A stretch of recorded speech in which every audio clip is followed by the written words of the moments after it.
Әдетте лақтырып тастайтын затыңыздың денсаулыққа өте пайдалы екенін білесіз бе? Бұл рас. Біз пияз қабығы, әдетте тастап кететін қағаз тәрізді қабаттар туралы айтып отырмыз. Ғасырлар бойы адамдар пияз қабығын емдік қасиеттері үшін қолданып келеді.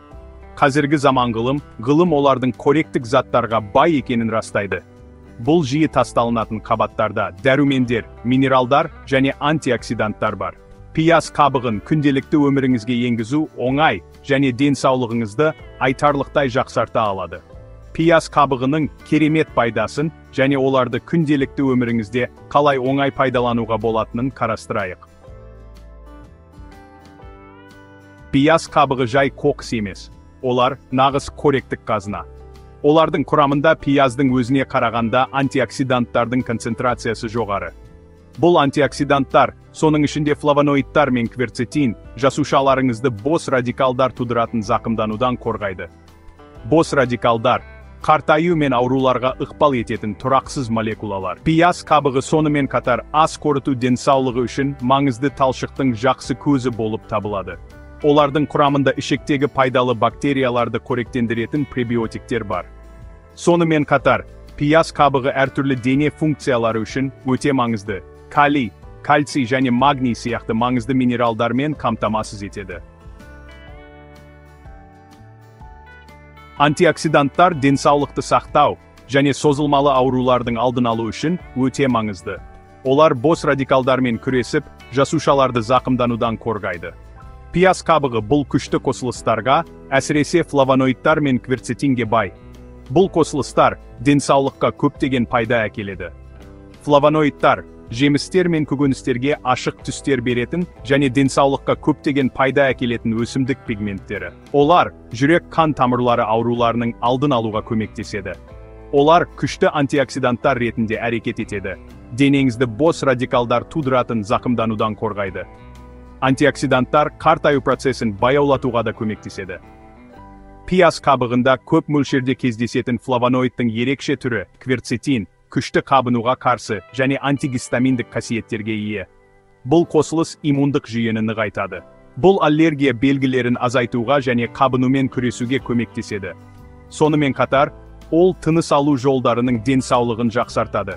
Пияз қабығын диетаңызға қосу арқылы сіз антиоксиданттардың тұтынылуын айтарлықтай арттыра аласыз және денеңізді тотығу стрессінен қорғай аласыз. Бұл сіздің жалпы денсаулығыңызды жақсартуға көмектеседі.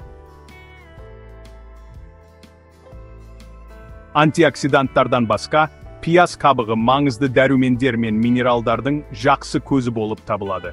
Олардың құрамында иммунитетті көтеретін С дәрумені және жасушаларды зақымданудан қорғайтын Е дәрумені көп. Пияз қабығы сонымен қатар, қан қысымын сақтау үшін маңызды калий және сүйектер мен тістердің беріктігі үшін маңызды кальций сияқты маңызды минералдарды ұсынады. Сонымен қатар, олардың құрамында қызыл қан жасушаларын өндіру үшін қажет темір және бұлшықет пен жүйке функциясында маңызды рөл атқаратын магний бар. Пияз қабығын диетаңызға қосу сізге осы маңызды дәрумендер мен минералдардың пайдалы дозасын алуға мүмкіндік береді. 5-ші бөлім. Жүректің денсаулығының кейіпкері. Жүрек қан тамырлары жүйесінің денсаулығы үшін пияз қабығы. Пияз қабығының пайдасы туралы көбірек білу үшін бізбен бірге болыңыз. Пияз қабығы жүрек қан тамырлары денсаулығын нығайтуда үлкен әлеует көрсетті. Олар табиғи антиоксиданттармен байытылған. Бұл жүрекке пайдалы. Пияз қабығындағы кверцетин қан тамырларын босаңсыту арқылы қан қысымын төмендетуге көмектеседі. Бұл қан айналымын жақсартады және жүрекке жүктемені азайтады. Олар сонымен қатар жаман холестерин деңгейін немесе LDL деңгейін төмендетуге және жақсы холестеринді немесе HDL деңгейін жоғарылатуға көмектеседі. Бұл жүректің жалпы денсаулығын жақсартады. Бұл жүрек қан тамырлары ауруларының қаупін азайтады. Пияз қабығындағы талшық холестерин деңгейін реттеу және сау ас қорытуды ынталандыру арқылы жүректің денсаулығына одан әрі ықпал етеді. Талшық ас қорыту жүйесін қолдайды және дененің жалпы денсаулығын жақсартады. Пияз қабығын диетаңызға қосу арқылы сіз жүректің денсаулығын сақтау және жүрек қан тамырлары ауруларының қаупін азайту үшін алдын алу шараларын қабылдай аласыз. Пияз қабығын тағамға қосу оңай және дәмді болуы мүмкін. 6 бөлім иммунитетті күшейту және қабынумен күрес. Пияз қабығының құрамындағы антиоксиданттар мен С дәруменінің көп болуы иммундық жүйені нығайтуға ықпал етеді. Антиоксиданттар денеңізді зиянды патогендерден қорғайды, ал С дәрумені иммундық жасушаларды нығайтады. Кверцетин өзінің қабынуға қарсы қасиеттерімен бүкіл денедегі қабынуды азайтуға көмектеседі. Созылмалы қабыну жүрек ауруы мен қатерлі ісік сияқты әртүрлі созылмалы аурулармен байланысты. Пияз қабығын үнемі тұтыну денеңізге инфекциялармен күресуге және созылмалы қабынумен байланысты аурулардың қаупін азайтуға көмектеседі. 7 бөлім. Ас үйдегі пияз қабығы, сорпадан сұлулыққа дейін. Пияз қабығын диетаңызға қосу ойлағаннан да оңай. Ең қарапайым тәсілдердің бірі, оларды сорпаларыңыз бен бұқтырылған тағамдарыңызға қосу. Пісіру кезінде қабықтарды кастрюльге салып, беру алдында алып тастаңыз. Олар тағамыңызды бай, дәмді дәммен толтырады және қоректік заттар береді. Сондай-ақ, пияз қабығын 15-20 минут бойы суда қайнату арқылы шай жасауға болады. Сүзіп, бұл дәмді және пайдалы сусынның жылы кесесінен ләззат алыңыз. 8 бөлім. Пияз қабығын шығармашылықпен пайдалану. Бақшадан бояуға дейін. Ас үйден тыс жерде пияз қабығын үйде және бақшада таңқаларлықтай пайдалануға болады. Олар табиғи бояғыш болып табылады, және пасха жұмыртқаларын немесе матаны бояу үшін пайдаланылуы мүмкін. Бақшада пияз қабығы табиғи тыңайтқыш ретінде әрекет етеді. Оларды компост үйіндісіне қосыңыз. Немесе өсімдіктеріңіз үшін қоректік заттарға бай сұйық тыңайтқыш жасау үшін оларды суға батырыңыз. Тіпті зиянкестерді жою үшін пияз қабығын пайдалануға болады. Олардың күшті иісі жәндіктерді тойтарады, бағалы өсімдіктеріңізді қорғайды. 9 бөлім. Ұсыныстар және жаңа әсерлер. Бұл бөлімде біз пияз қабығын тұтынудың ықтимал жанама әсерлері мен сақтық шаралары туралы талқылаймыз. Пияз қабығын тұтыну жалпы қауіпсіз болғанымен, ықтимал жанама әсерлері туралы білу маңызды. Пияз қабығының денсаулыққа пайдасы көп, бірақ кейбір адамдар үшін ол қиындықтар тудыруы мүмкін. Кейбір адамдар, әсіресе көп мөлшерде тұтынған кезде, іштің кебуі немесе газ тәрізді жеңіл ас қорыту бұзылыстарын сезінуі мүмкін. Бұл жағдайлар әдетте уақытша және жеңіл болады, бірақ оларды ескеру қажет.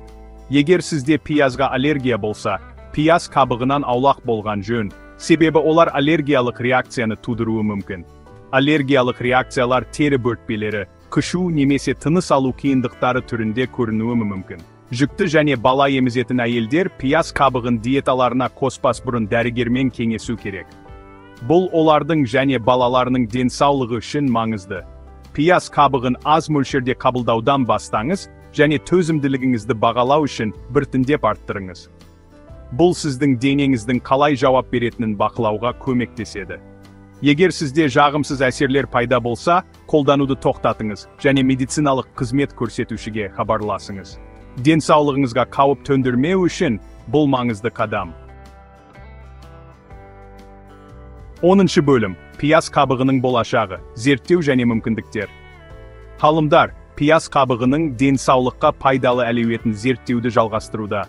Қатерлі ісік, қант диабеті және Альцгеймер ауруы сияқты әртүрлі жағдайларға олардың әсерін зерттеу бойынша зерттеулер жүргізілуде. Алдын ала зерттеулер пияз қабығындағы кверцетин қатерлі ісік жасушаларының өсуін тежеуі және қант диабеті бар адамдарда инсулинге сезімталдықты жақсартуы мүмкін екенін көрсетеді. Бұл тұжырымдарды растау және пияз қабығының терапевтік әлеуетін толығымен түсіну үшін қосымша зерттеулер қажет. 11 бөлім. Қабықты қабылдаңыз. Денсаулығыңызды жақсартудың қарапайым қадамы. Көбінесе ас үй қалдықтары ретінде тасталынатын пияз қабығы денсаулыққа көптеген пайдасы бар қоректік заттардың қазынасы.